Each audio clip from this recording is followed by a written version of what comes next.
पीहू के जाने के बाद शांतिपुर गांव फिर से सुंदर, शांत और लोग हंसी खुशी जीने लगे थे। एक रात गांव में एक शादी हो रही थी। पूरा गांव शामिल था। सब धूमधाम से शादी मना रहे थे और तभी गुड़िया जमीन में लेटे हुए आती है और अचानक उठकर सीधा दुल्हन को खा जाती है। ये देखते ही लोगों के बीच में अफरा तफरी मच जाती है। कोई भागता है, कोई चिल्लाता है और वो गुड़िया खड़े होकर एक बच्चों जैसा गाना गाती है और फिर एक के बाद एक सबको मौत के घाट उतार देती है और फिर वो गायब हो जाती है।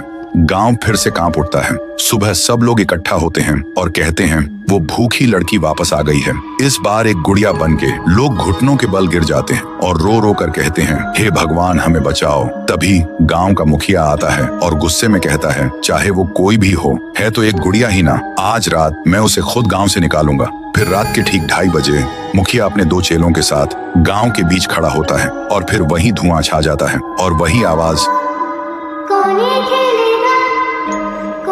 वो गुड़िया धुएं से निकलती है और सीधा मुखिया के पास चल के आती है।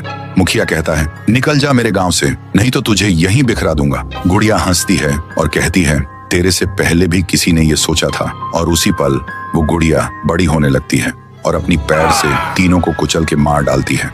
सुबह जमीन पे सिर्फ खून के धब्बे रह गए थे, लाशें जैसे हवा हो गई हो। लोग समझ गए ये कोई आम गुड़िया नहीं, इसके अंदर कुछ और ही शक्ति है। तभी गांव की एक बूढ़ी औरत कहती है, इस गुड़िया को हम गांव से नहीं निकाल सकते, इसे तो सिर्फ पीहू ही गांव से निकाल सकती है। फिर सभी लोग उसी जगह जाकर खाना रखते हैं और दिल से पीहू को पुकारते हैं, भूखी देवी वापस आइए, गांव को बचाइए। तभी जमीन से एक आवाज निकलती है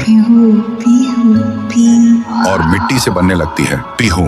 लोग चिल्लाकर कहते हैं, देवी हमें बचा लो।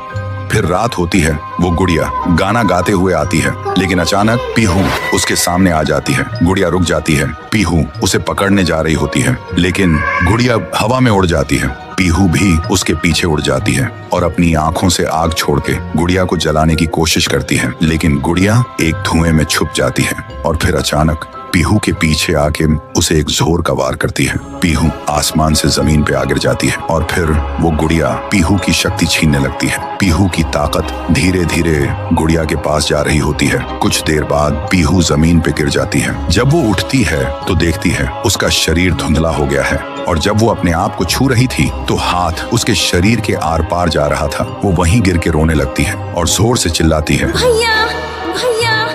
और उसकी आवाज सीधा उसके भाई के कानों तक पहुंचती है। तो दोस्तों, अगर आप देखना चाहते हो पीहू वर्सेस गुड़िया वर्सेस तुंग तुंग तुंग सहर, तो इस वीडियो को 1.5 लाख लाइक्स तक पहुंचाओ।